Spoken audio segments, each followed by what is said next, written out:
Hello friends, अन्नपूर्णे सदापूर्णे दीप्स किचनमध्ये तुमचं खूप खूप स्वागत. आज आपण जीरा राईस कसा बनवायचा हे बघणार आहोत. जीरा राईस वेगवेगळ्या पद्धतीने बनवला जातो, पण त्यापैकी एक पद्धत आपण आज बघणार आहोत. चला तर हा सुटसुटीत, मोकळा आणि टेस्टी असा जीरा राईस कसा बनवायचा ते आपण बघूयात. सर्वात आधी आपण बासमती राईस कसा शिजवायचा ते बघूयात. इथे मी 1 ग्लास बासमती राईस घेतलेला आहे. बासमती राईस जेवढा जुना असतो तेवढा तो जास्त छान फुलतो. बासमती राईस मी बाउलमध्ये काढून घेतलेला आहे व त्यानंतर 2 ते 3 पाण्याने स्वच्छ धुवून घेतलेला आहे. काही जण तांदूळाचा सुगंध जाऊ नये म्हणून तांदूळ धुतच नाहीत, तर असं करू नका. निदान एका तरी पाण्याने आपण तांदूळ धुतलाच पाहिजे. धुतलेल्या तांदळामध्ये पाणी घालून आपण 15 ते 20 मिनिटं हा तांदूळ भिजू देणार आहोत. 15 ते 20 मिनिटांनंतर आपला तांदूळ व्यवस्थित भिजला आहे.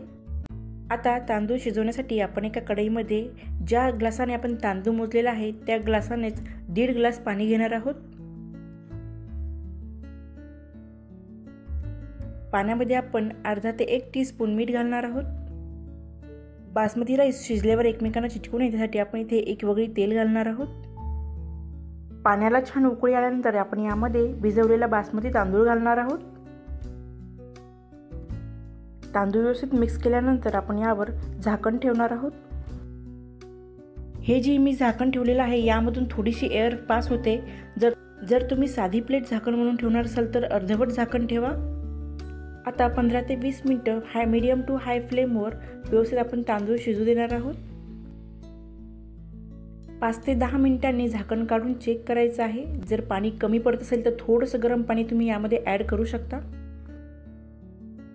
15 ते 20 मिनिटं झालेले आहेत. तांदूळ आता व्यवस्थित शिजला गेलेला आहे. सर्व पाणीसुद्धा आटले आहे. तुम्ही बघू शकता तांदूळ अगदी छान फुलला आहे व अगदी मोकळासुद्धा झालेला आहे. शिजलेल्या बासमती राईसला तडका देण्यासाठी आपण इथे कढईमध्ये 1 ते 2 वगळी तेल घेतलेलं आहे. तेल तापल्यावर आपण त्यामध्ये 1 टेबलस्पून जिरे घालणार आहोत. जिरे तेलामध्ये व्यवस्थित फ्राय करून घ्यायचे आहेत. यानंतर आपण शिजवलेला बासमती राईस यामध्ये घालणार आहोत. यावर बारीक चिरलेली कोथिंबीर घालून घेऊया. आपण राईस शिजवताना मीठ घातलेलं आहे, पण तुम्हाला जर गरज वाटत असेल तर यामध्ये तुम्ही ½ टीस्पून मीठ घालू शकता. बासमती जीरा राईस अगदी रेडी आहे. तुम्हाला जर ही जीरा राईस बनवण्याची पद्धत आवडली असेल तर नक्की ट्राय करून बघा आणि अन्नपूर्णे सदापूर्णे दीप्स किचनला सबस्क्राईब करा. धन्यवाद.